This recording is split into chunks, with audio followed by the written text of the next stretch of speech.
Welcome back everyone, Energy Fabricator here. Today we're going to be doing a bit of a workshop tour. It's not something that I've been able to do in the past because at the previous property that I was living at, I had just stuff everywhere. It just wasn't safe to walk around, let alone do experiments, and I had tools mixed in with parts and I just had to remember where things were. So after moving here a couple of months ago, I've taken a few weeks side to sort through the majority of what I own. I've separated all my tools from my parts. Everything is very easily accessible now. I have nice clear walkways around my bench. So it's a pretty good time to do this workshop tour. So what you're looking at now is my main bench. That's where I do all of my main assembly and working on components, as well as just doing a bit of light reading and research. So you can see it's just a Dexian racking unit that's been sort of modified at the top. So I've cut the upright halfway down here so that we've got that angled stay at the back, and I've mounted some custom-made LED lights at the top. So that's that. Next to that, we've got the roller door leading to the backyard. I've got a Dexian racking unit there, and there's a whole bunch of stuff on there which we'll get to later. I've got a trolley in front of that with some tools in it. It's on wheels, and we've got my high voltage, well, not high voltage, but line voltage power supply that I've built there, and some other drawers over here. If we move towards the back here, so I'm looking towards the front of the garage here, you can see I've got a nice clear walkway here, got a nice rubber mat, and right in the center I've got this 1.5 by 1.5 meter square table that I've built. Next to that, I've got my vacuum system trolley, which we will not look at yet.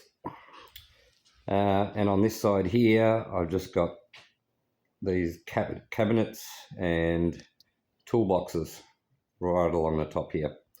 So let's start on this end, and we'll start going through all of these toolboxes.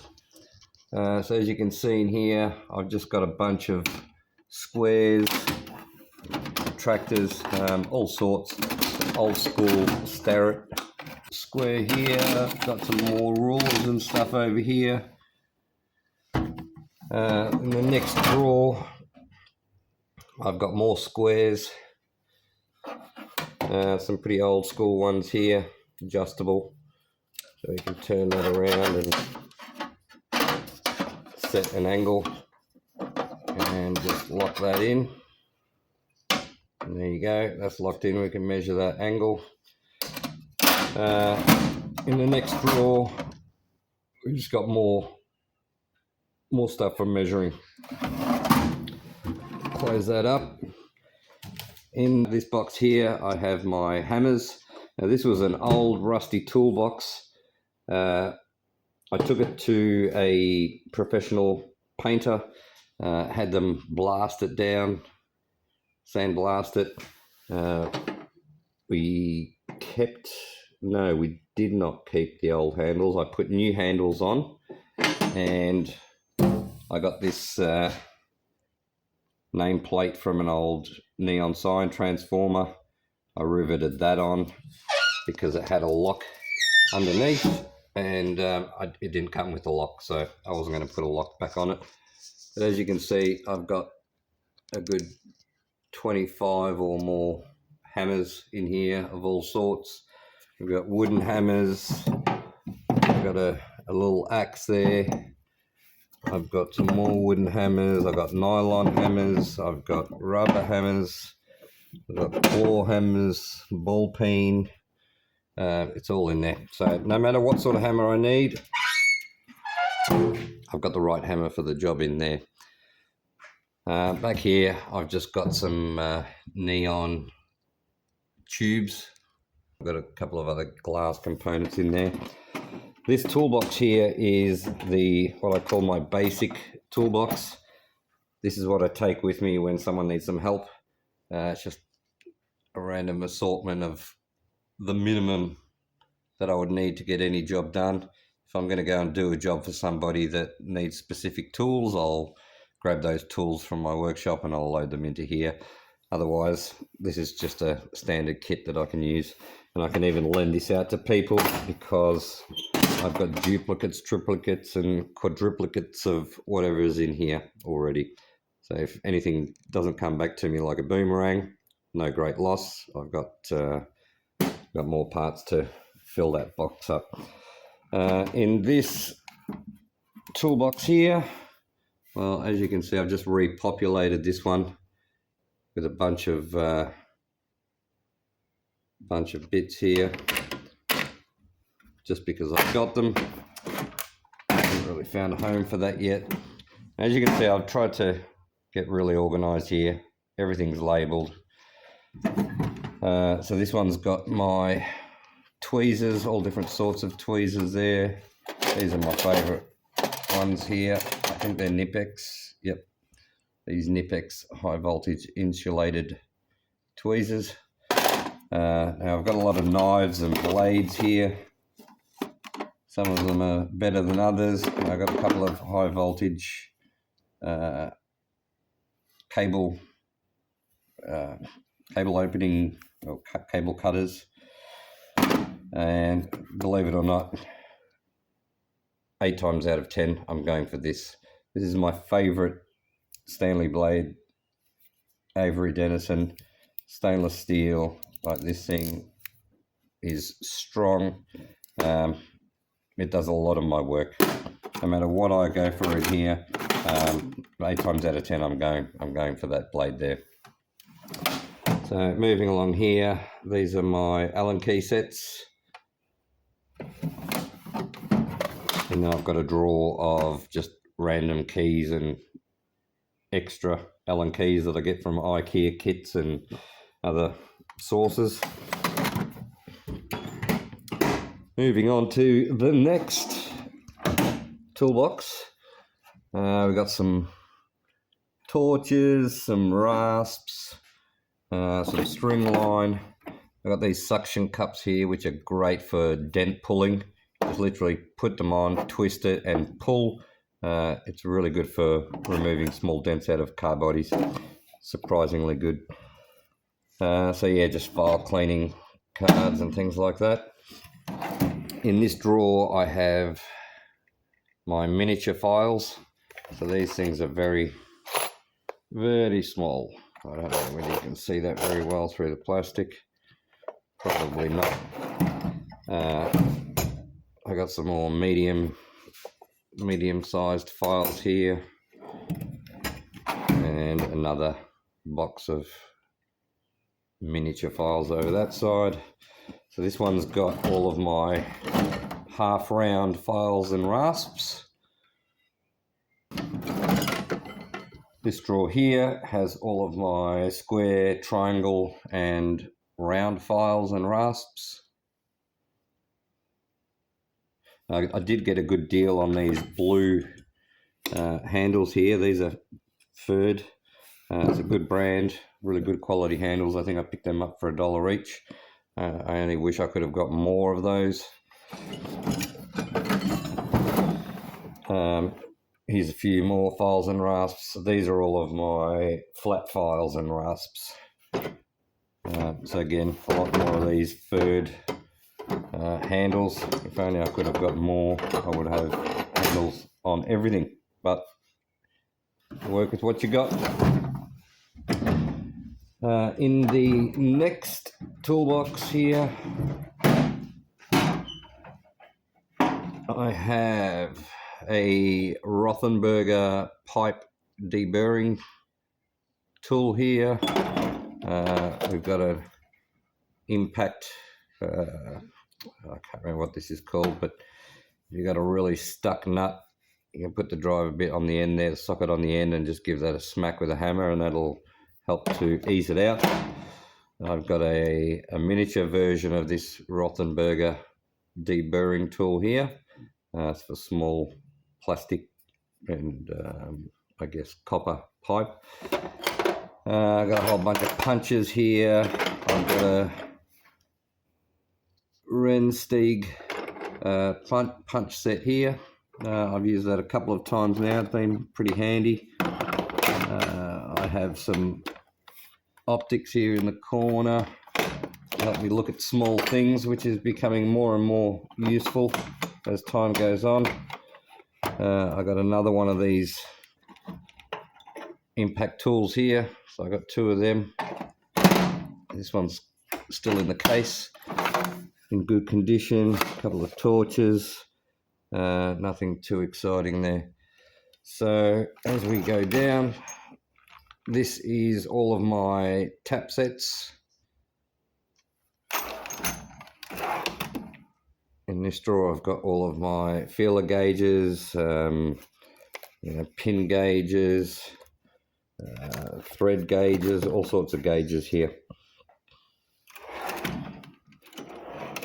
And in this drawer I have all of my scribes and center punches. This one's one of those impact ones that you press down on and it leaves the dent in. We'll move back over to this side. I've got all of my nail punches in that one. In here I've just got a range of picks and a whole collection of just tungsten rods from bicycle spokes here that we can shape into any sort of pick we need in the future. And I've got more picks in this drawer here. So some of these are just old screwdrivers, like this one here is one of my favorites. It's a 5,000 volt screwdriver, if I can get that to focus for you.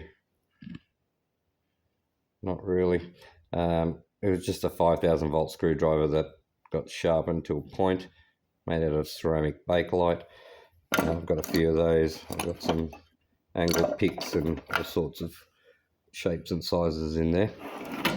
The next two drawers are just woodworking chisels. And that's the next drawer there. Not a tool that I plan to use or have a need for over the last 10 years, but it's always good to have. This drawer, a bit different. We do use all these verniers and calipers. I've got a Mitutoyo down the bottom there. It's my favorite. This one also comes in handy. It's good quality. And I've got a really old school one here, which I restored and I re-oiled this one a while back. That's the logo there. So this one here is actually one of my favorites to use on small measurements. Not a bad looking unit. Okay, I keep it in good condition with the original absorbent paper that came with it. And we've got some more units under here, which we won't bother opening. Put the lid back down on this one. And as we get into this big box here, you'll see that I have a gear wrench tap and die set. It's a ratcheting set. It's really good quality. I've got my extra long screwdrivers here that don't fit in the drawers below. And I've got a longer one here, as well as a ruler. In this drawer, I have spark plug sockets, socket extensions. It's got a bunch of random socket keys here and some S-bent sockets here as well. On the left-hand side, as you can see above, these are all my Phillips head screwdrivers. So these are all of the smaller ones. this drawer is reserved for number 2 Phillips, which is the most common standard.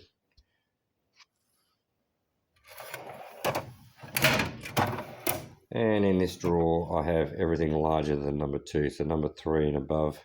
And I've also got a couple of these posi drive screwdrivers as well. And if you're not aware what they are, it's just got a different head. So as you can see, between the main star, there's also another little lip in between each leg of that star there, just further down, set down. Don't get caught out and use a number 2 Phillips on those. You'll only destroy your screwdriver. You must use a posi drive screwdriver on a posi drive screw. Over here on the right hand side, as you can see, these are all my flathead screwdrivers. Same theory again, all of the smaller ones at the top, medium sized ones down below, and extra large below that. Below that I have all of my metric socket sets and sockets. So I've got small set here, another small set here, a large set, the beginnings of another set, and extra large. These are my deep sockets, spares, and then I've got these Torx security style sockets here. Below that I have all of my imperial sockets. So I've got 1, 2, 3 rails here, so small to large, and then a whole bunch of just random bits behind that. I could probably do with a few more of these rails, but we'll get to that one day, just to tidy these drawers up. Below that I've got all of my good quality ratcheting tools here. So these are all king chrome. I have a small one here. I've got this medium one here and a large one here. I don't know why this cheap one's in here, but I also have this little stubby version here, which is a Minimax branded unit. It's really good quality. I don't know what happened to this brand, but they made really good quality tools. So every time I see anything Minimax, I try and pick it up. If I can find you, there we go. Is that it? Yes. So this is a Minimax screwdriver. Screwdrivers are screwdrivers, but when you get your hands on one of these Minimax handles, you can really tell the difference in quality. Really good quality workmanship on their tools. Everything they do is good quality. Even their hammers, great quality. Okay, so the last drawer here is all of the spanners, pipe wrenches, all that sort of stuff. Nothing more to say there. And just next to that I have my 1000-volt insulated screwdriver set here. So as we move over to the main bench, this is my soldering station of sorts. So I've got my desoldering station here, a Weller unit, good quality, still works a treat. I've got my Goot soldering iron. I've got my Heiko FX 888 soldering station here, and I've also got another Weller unit over here. Now the reason I've got all of these is because they've got slightly different tips on them. I don't have to change tips, and some like this one here, this Goot one, and in particular this Weller one, I don't mind getting that a bit dirty. I sort of reserve this Heiko unit for brand new boards, brand new work, where I'm not going to be damaging or putting too much pressure on the tip. The drawer below just has standard soldering irons. Again, the reason I have a handful of them is because they've all got different tips on them. This one's just got a And I do keep solder. I try and keep my tips prepped and clean by leaving a drop of solder on the ends when I finish with them to protect them from corrosion. I've even got a little 12-volt unit here as well, which I've never used, but it's there if I need it. So I've got 1, 2, 3, 4, 5 soldering irons there. I've got 1, 2, 3 soldering stations up there. The drawer below just has all of my solder, some soldering wick, some flux, and some spare tips up the end there, and some brazing solder as well, and a brazing rod. Drawer below that, I've got a couple of soldering guns. I'm not going to bother opening that case up, but these are both pretty good quality guns, high-powered stuff when you really need to apply some heat. Over here I have spanner sets. So this top section has metric spanner sets. So I've got a small complete unit set here. This set here is just the same as these. So I've got open and closed spanner set, ring spanner sets. This one here is a ratcheting set. I actually made these this tool roll, or I got my mother-in-law to make that tool roll for me. This one here is just a bigger version, but it's non-ratcheting. It goes up to, I think, 24 or 26 millimeters from 6 all the way through to 26. So that's a really big, heavy, full set.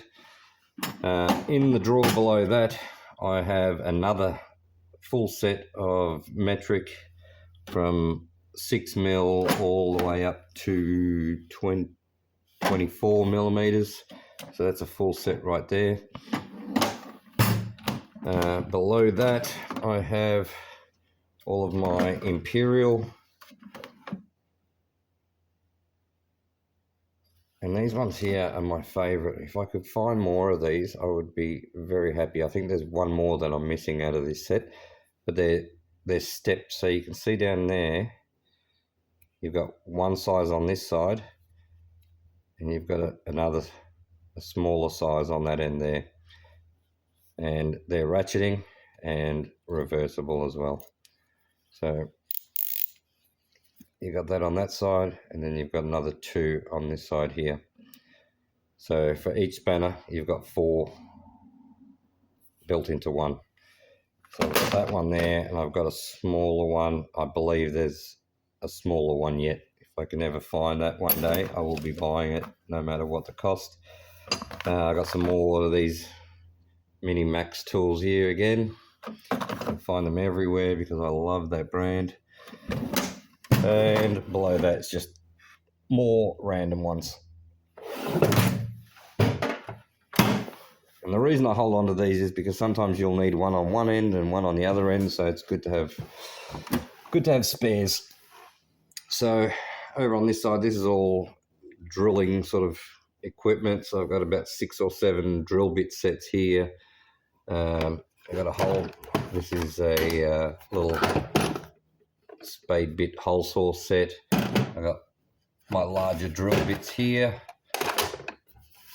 I'll just put that back. In this drawer here, I have my masonry drill bits. I've got all manner of driver bits here and driver extensions.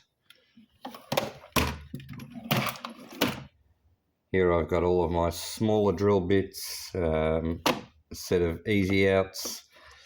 I've got some deburring tools here, countersinks, temple stick pens, which you can paint on hot things and they will melt at certain preset temperatures. So this one's, 160 degrees Celsius or 320 Fahrenheit. This one here is 175 degrees Celsius or 347 degrees Fahrenheit, and you get the idea. So if you're preheating something and you want to know if it's up to melting temperature, you can literally just draw that on. If it melts, you're at temperature. If it doesn't melt, you're not at temperature. That's how those work. And below that is just handles, larger drill bits, and hole saws. So now we're at the last toolbox on the bench. As you can see on the top shelf, we have tape measures of all shapes and sizes, some padlocks and lockout devices, and some small levels. I'll show you all my larger levels later. They're located somewhere else. And this is just a bunch of miniature screwdriver sets and some random screwdrivers. And below that I have a full set of these security Torx driver bits. You can't really see that because it's not focusing. And a set of these Milwaukee nut drivers, which are fairly rare. I couldn't find these in Australia. I could only find them online, but unfortunately it didn't come with the 8mm unit, and to buy an 8mm one would cost me more than it cost me to buy the full set that I've got here. So I've got the full set minus the 8mm. So that's pretty much it for hand tools, I guess.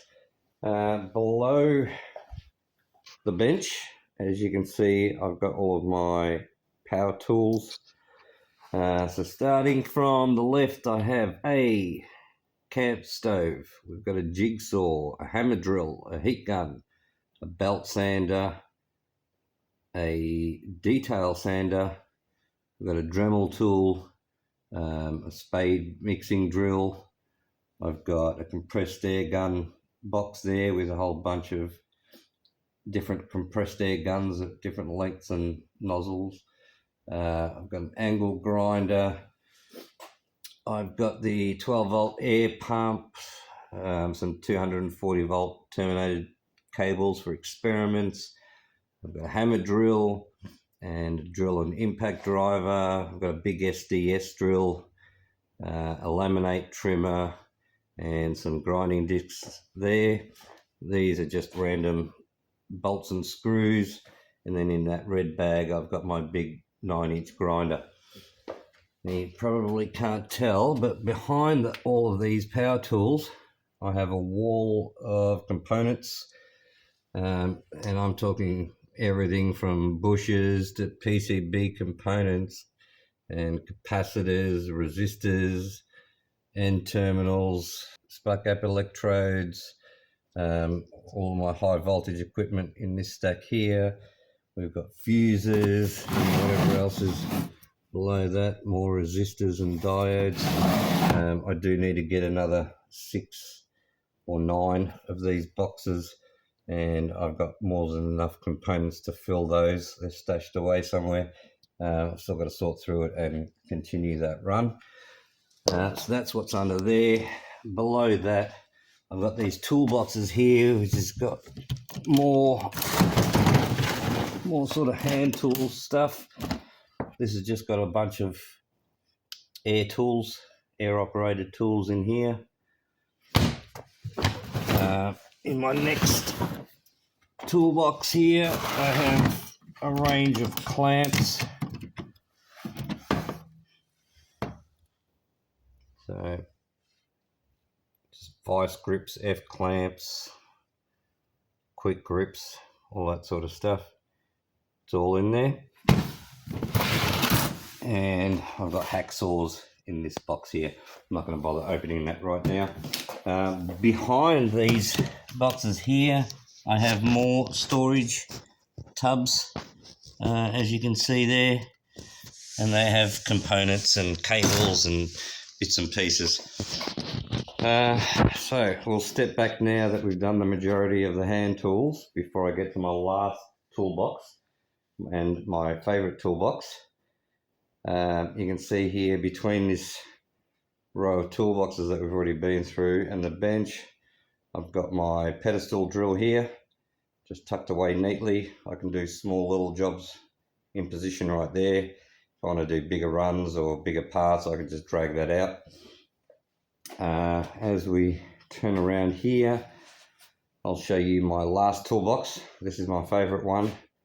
It's on a trolley that I built specifically for this toolbox.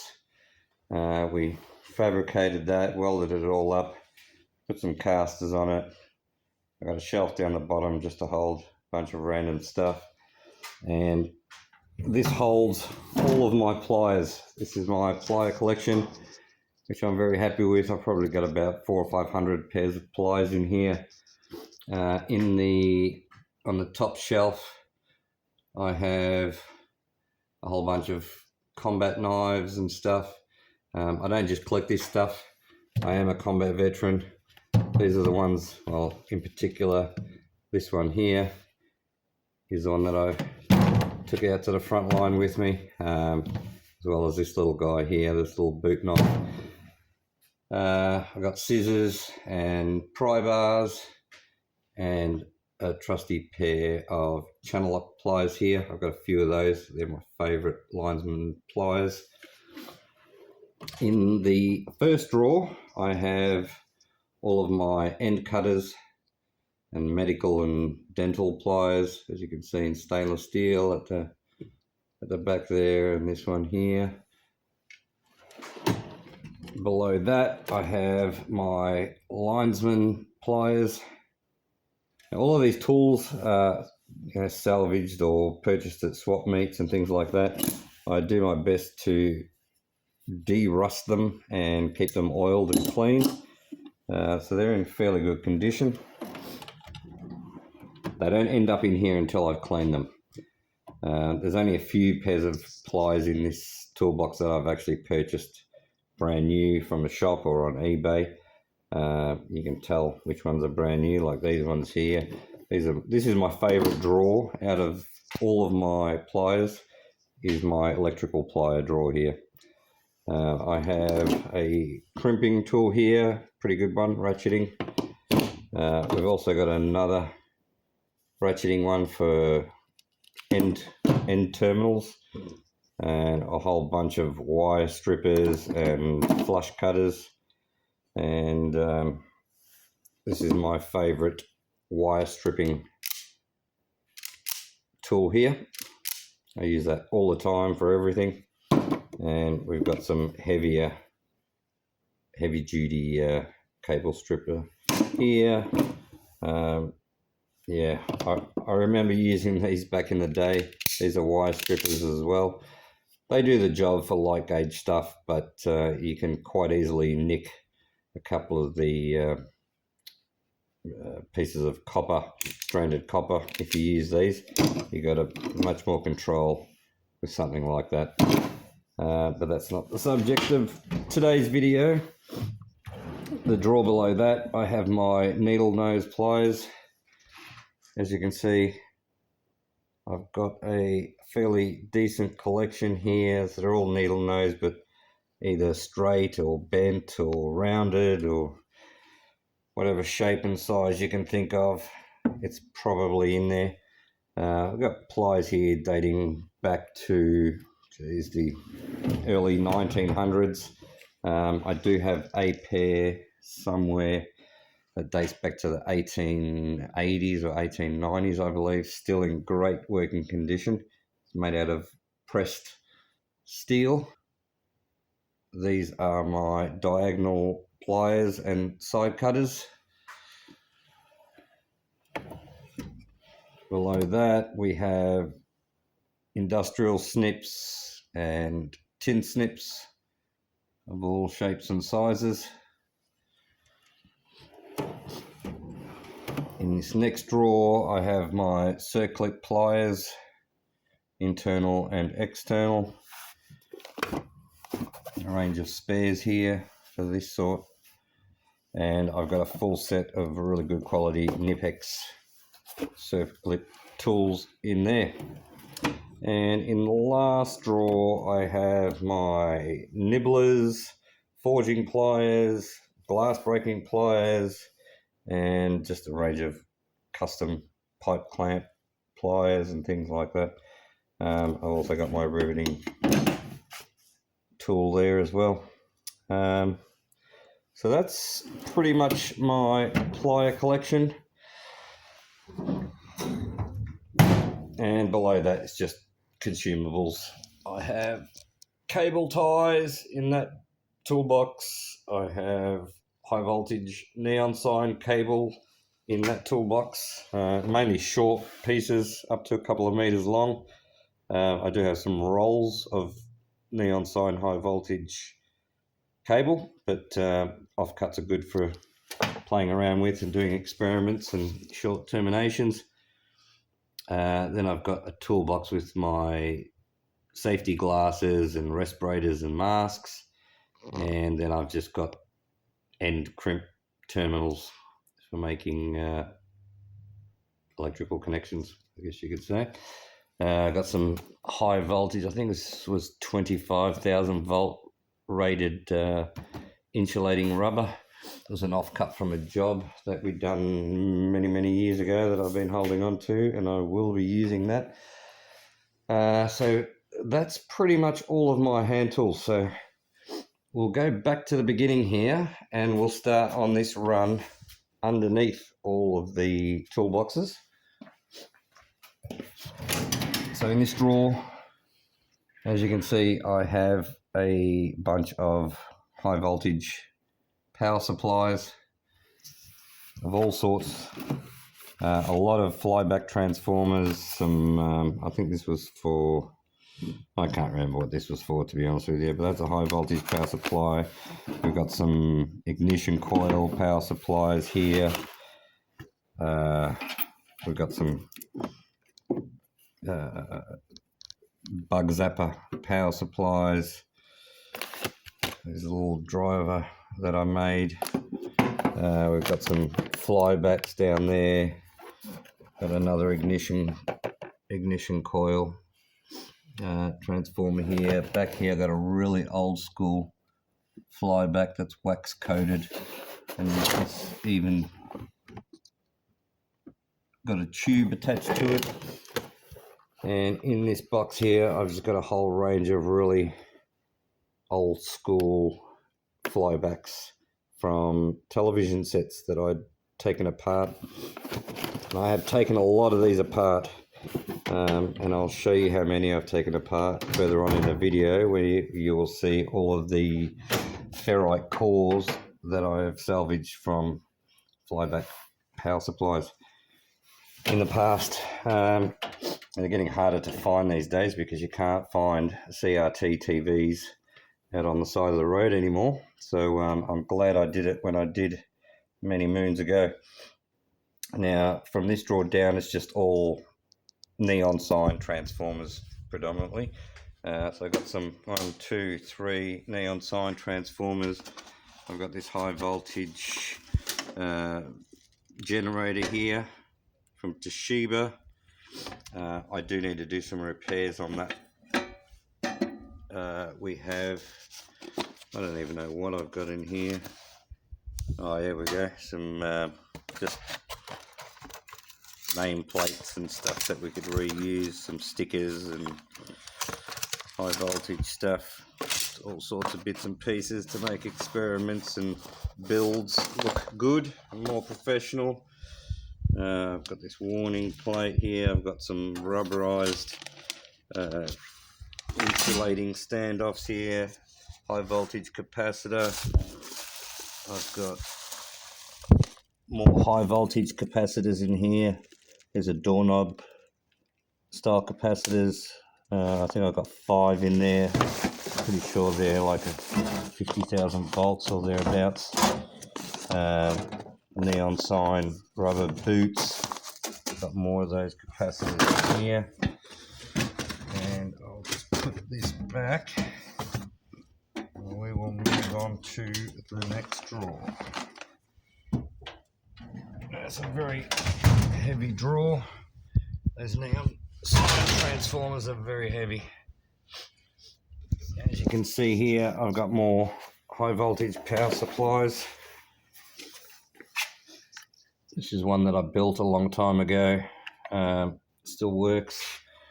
I have another 2 there, and 1, 2, 3 at the bottom there. So I've got 5 neon sign transformers, and I've got 3 of these SEAT high voltage power supplies here, also for neon signs. I do have some of the newer digital ones. They're somewhere else. Oh, this one's heavy because it's got the big boys in there. So in this drawer, I've got another 5 neon sign transformers. So I've got more than enough of these neon sign transformers to keep me out of trouble for quite some time. I've got some ranging from 3,000 volts all the way through to 15,000 volts at 60 milliamps. So we could pump out 15,000 volts at 120 milliamps if we really wanted to. Here's a little baby version, 3,000 volts.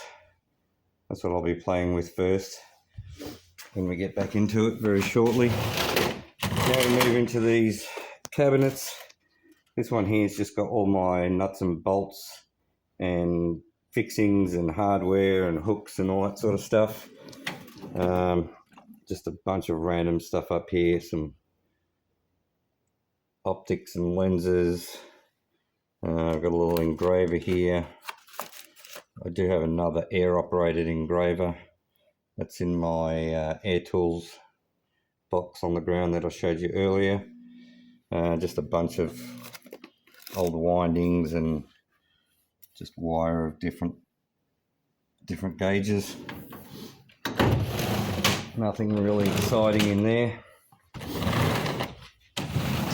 In this cabinet we have just a bunch of consumables, Scotch-Brite heatsink, grinding wheels, just random stuff really. Below that is just some stuff that I built quite some time ago, whether it be coils and phase converters, phase shifting converters and other rodent coils and bits and pieces. Below that I just have motors. So this is the bottom drawer with all the motors. Got everything from stepper motors to pretty much any sort of motor you can think of, up to a certain size, of course. We have here, I got more stepper motors in there. I've got more stepper motors in there, and I've got a ton of stepper motors in there. So that is that cabinet. Move on to the next one. Over here I've got a bit of room to play with, but I've got a couple of these pumps here. Got some spare space to put some random bits and pieces.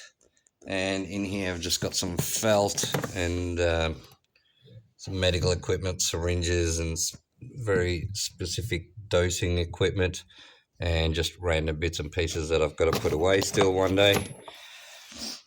The next shelf down, as you can see, I have a whole bunch of ceramic Bakelite tubes. It's all these brown coloured tubes here. They're very thick walled.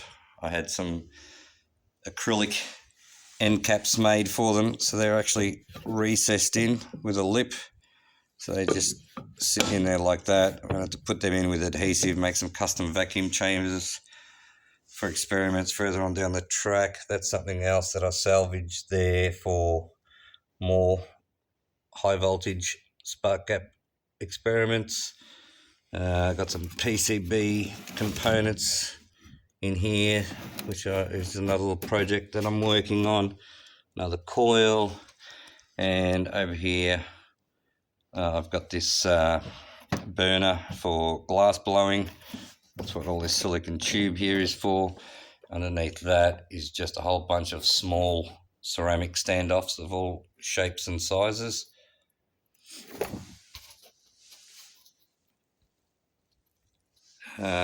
On the next shelf down, I've got capacitors And below that I have some cylinders,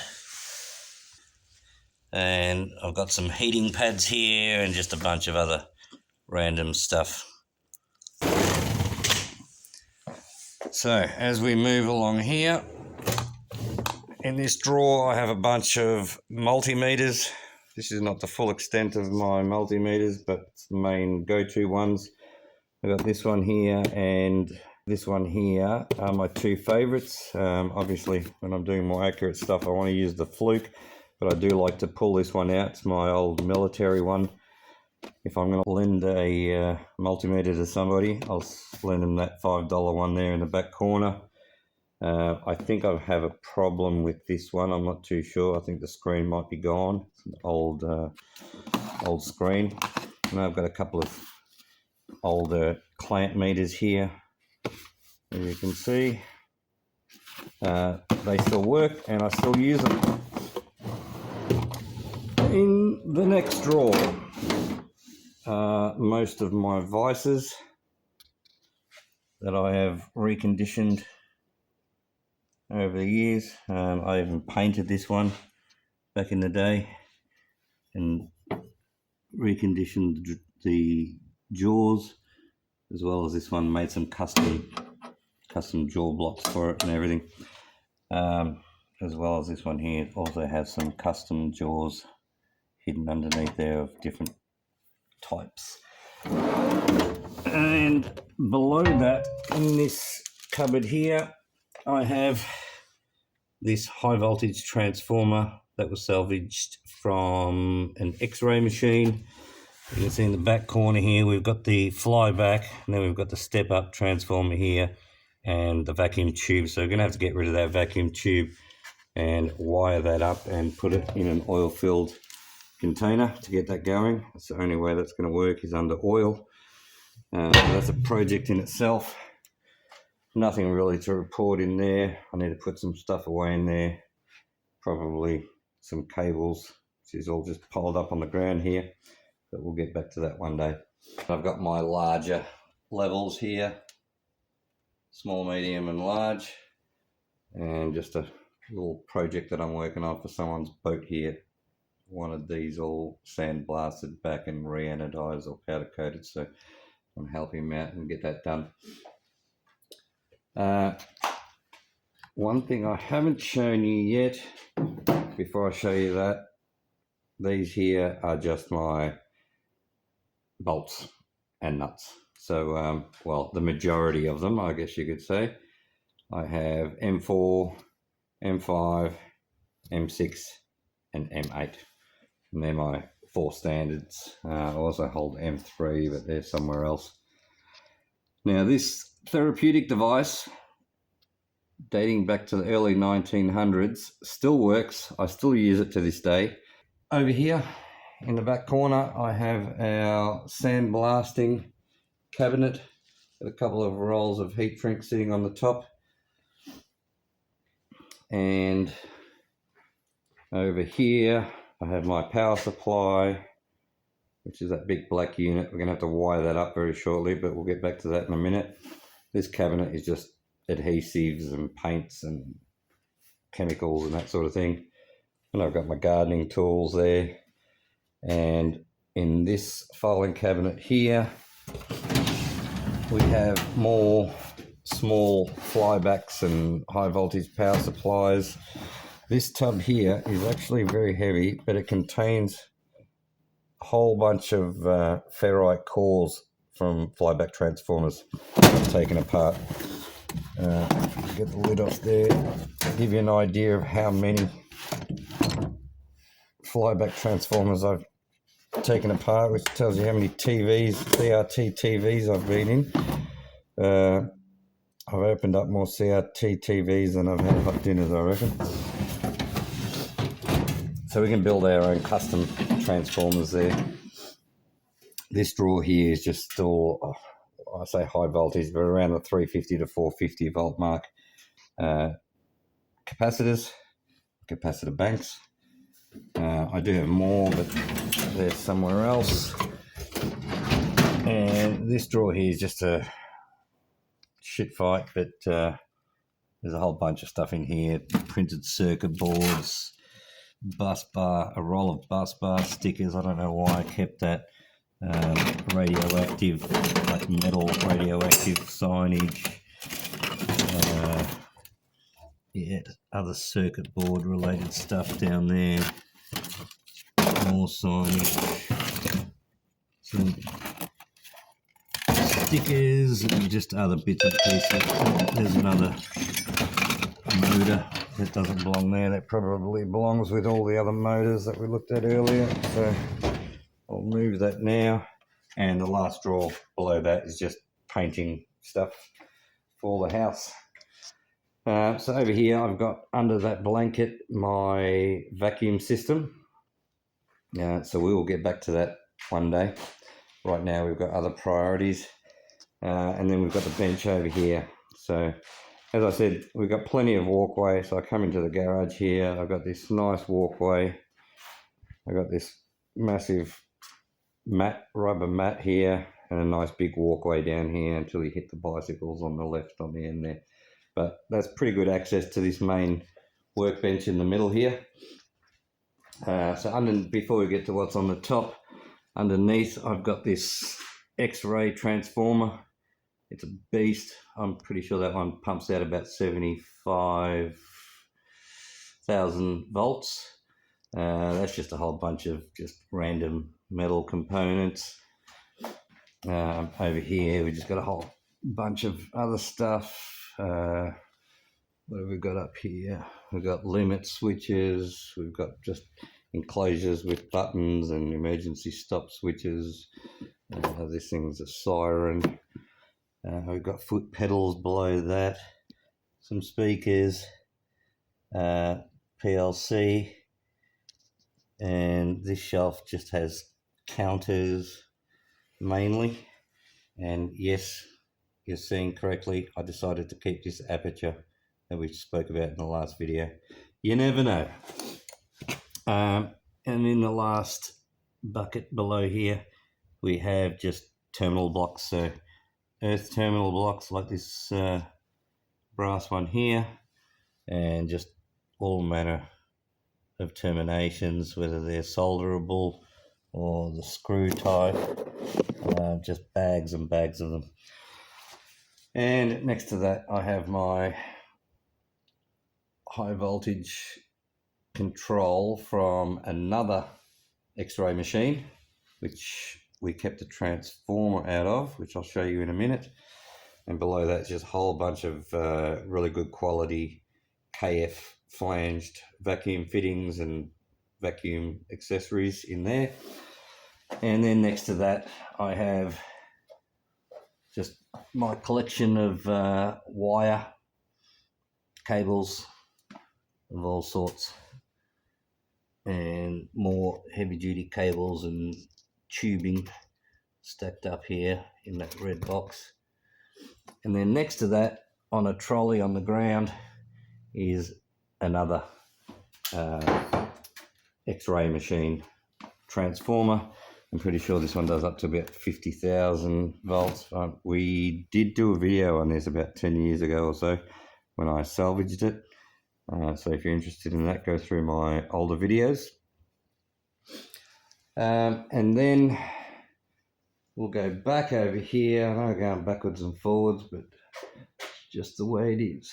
So up here, right on the top shelf, I have all my components collected all on the top shelf there. So over here it's just DIN rail mounted stuff. So from here onwards, if you can mount it on a DIN rail, it's up there. I've got it. We've got more cables and meters, panel meters up there. We've got some Pyrex glass tube and just plastic tubs full of all sorts of components up on the top shelf. We've got some rolls of copper tubing for coils. And then on this shelf here, I've just got meters, spark gap generators, oscilloscopes, all sorts of different types of lab equipment that we might need, different step up and step down power supplies. We won't go too deep into that, but that's what's up there. On my next shelf down is more home related stuff, although I do have some tools here. Got the belt linisher there. I've got my big drop saw. I've got a cold saw sitting in here, and this little press, this green press here, which is pretty cool, pretty old school. And then I've got my backpack blower over there, and just a bunch of gardening and home related stuff. Over here is my mess. So from here all the way over to there is just components that I've got to sort through. As I salvage them, I just literally throw them in a tub, and when I can get around to it, I'll sort it out and put it all away. And then on the left side is just more components and power supplies. On the ground level, I've got, again, more components and power supplies. But I've also got a whole bunch of these high voltage insulators of all shapes and sizes. Get behind this compressor here. You can see I've got another bucket full of just all sorts of different shapes and sizes. That's pretty much my garage workshop done right there. So as you can tell, the workshop is mainly geared up towards processing materials and assembly. There's a reason I don't have a mill. There's a reason I don't have a lathe and all that sort of specialty equipment. I know where my skill sets lie. I know what I'm good at. I know what I'm not good at. I don't want to spend time learning how to use specific tools and equipment, such as 3D printers and that. It's a dime a dozen. I just pay someone to do that for me if I need a component made. Ideally, it would be good to have that capacity in-house, but I don't have the skills. I haven't had the experience and the exposure to that sort of thing, and I'm really not keen on doing anything like that at the moment anyway. So further to that, obviously space is limited. I do not have any more room. If I put anything else in here, I'd be tripping over something. And the whole principle behind the layout here was that if I ever needed anything, I could either access it directly, or I can move one thing and access it. I don't want to have to be moving 2 or 3 piles of different parts and tools to access something very simple. That is what slowed me down the last time I was making videos about 10 years ago. It was just trying to access something was taking such a long time, and then I'd end up with another pile and things would move and I'd have to remember where everything was. It was a total shit fight. Now everything's organized. I know where everything is. All drawers and boxes are pretty much labeled, and I'm going to continue on with that and label more things as I go. I've just got to buy some more storage containers, but I'm pretty happy with the way it's done right now. I can use a tool, clean it, put it straight back where it belongs, and continue on with builds. So back to the tabletop here. Now very recently, a nice lady locally decided that she would donate to me this ultrasonic therapy unit. So obviously this is made for therapy for muscles. This one was used on her greyhounds.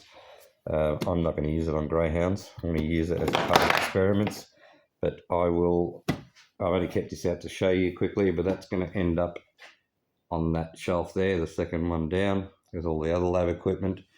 Comes with the original booklet, the conducting oil, and all the paperwork that came with it originally. She actually gave it to me in the original box that it was purchased in. It had a very fine layer film of dust on it. This was built in 1977. It looks like the blanket that was sitting on top of it inside the box was from 1977 as well. It smelt like 1977. I'll just give it a quick wipe down, and I might give it a quick coat of wax spray just to get rid of that 1977 smell and make it smell a bit nicer. And over here I've just got a whole bunch of bits and pieces that I've got to get rid of. That's from the last experiment, the last tear down that we did. Just a bunch of random stuff here. I've got some phosphorescent powders of different wavelengths here, different colors, and a whole pile of induction cooktop coils here. So that's all got to go away. The reason I've got this roll of cable here, which is 1.5 millimeter silicon insulated cable, is to wire up the high voltage side of this power supply. So I'll be using that to wire up 1, 2, 3 and 4 variacs. All of the low voltage stuff will be using different sort of cable, obviously. The reason I've gone for silicon insulated wire is because it has superior insulating capabilities for high voltage. Over here I have the beginnings of a sign. This is an energy fabricator sign that I had routed out many moons ago. It's all ready to go. I've just got to buy some lengths of extrusion, cut them to length, and I've got all of the pieces of ACM in this bubble wrap package here, and just here with all of the tape still on both sides. So that'll look brand new when I actually get it together. I've got more than enough LEDs to backlight this thing, so that's a cool little project that we've got coming up one day. Behind that I've got my vacuum manifold, which will be mounted inside this vacuum trolley at some point in the future. We've got the high voltage X-ray transformer in that box that we've got to get into one day soon. And behind all of that, you might recognize what the beginnings of that is. And if you don't, it's a Tesla hairpin circuit. So we've got a high voltage transformer here, output of which goes across that spark gap there in parallel with that. We have capacitor banks, and then that will be shorted across that coil there. So that's what we're going to begin with. Not necessarily going to end there. We may put a secondary coil inside this coil and step the voltage up even further. But the end game is not just to build a Tesla hairpin circuit and whack a couple of different types of light bulbs on there or dip our hands in water. Been done to death. We know what we can achieve with that. What we want to try and do is research more into what's possible with high power impulse currents when we incorporate other forms of energy in the field, in that impulse current field. And that's what we're going to be achieving here, is impulse currents. We'll get more into that when we actually start doing experiments. But I'm not wiring that up yet. Before we do anything here, we need to get back into this power supply here and start wiring up these variacs. I want to be able to control the input power into this Tesla hairpin circuit, because I've played with it before many years ago. There's some serious power being pumped out here. These capacitors are 8,000 volts each, 8 kilovolts. This transformer here is only 3,000 volts. But when we discharge 3,000 volts across multiple spark gaps, not just this spark gap, but we'll have others in line with this in series, the impulse currents, well, you can get into the tens, if not 100,000 volts of impulse voltage just off of this 3,000 volt transformer here. That's why we have to have a whole bunch of capacitors in series. So 8, 16, 24, there's thousands and tens of thousands of volts of capacity here, but even then we don't want to run it for a long period of time because we're just going to burn these capacitors out. Ideally, even at starting with 3000 volts on a multi-spark gap assembly, you'd want at least 50 to 100,000 volts. So this is really the bare minimum. I'm not willing to risk my really good quality, my big capacitors, which I haven't shown you yet, on these initial experiments, which is the reason why we're starting with this little guy here, as well as the fact that I was playing with a little ZVS driver Tesla coil, and I picked up the coil by accident and burnt a hole in my hand. If I can get that to zoom properly. There we go, you can see that little mark in my hand right there. Zapped me pretty good. Went down a couple of millimeters, that's for sure. I had a big solid lump in my hand for a good couple of weeks. And that's just because I've been out of the game for too long. I got a bit too comfortable, started to touch things. So if I do that with this sort of equipment, well, let's just say I'm screwed. So let's err on the side of caution. We'll start small, work our way up. But as I said, first step is going to be to get over there, pull that black cabinet out and start wiring that up. And again, another reason for that is not only to be safe and have emergency stops, but also to be able to dial the voltage up on this transformer slowly, rather than just smashing it hard with 240 volts AC and just immediate impulse current coming out of these capacitors. We want to just raise the voltage slowly to preset voltages that we determine are viable for the setup that we've got here, and minimize any blown capacitors and overheated spark gaps. We'll talk about these spark gaps and the reasoning behind what I've done here in a later video, but that's pretty much it.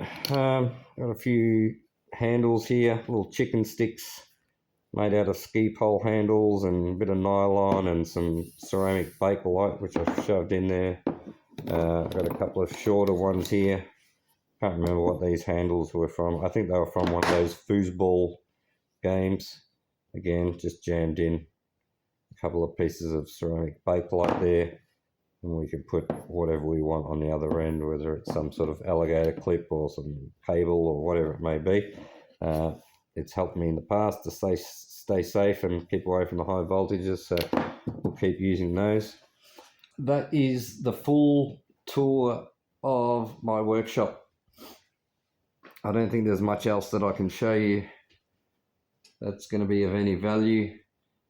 I hope you've enjoyed this video, and just don't forget to subscribe and leave some comments, and I guess I'll see you in the next video.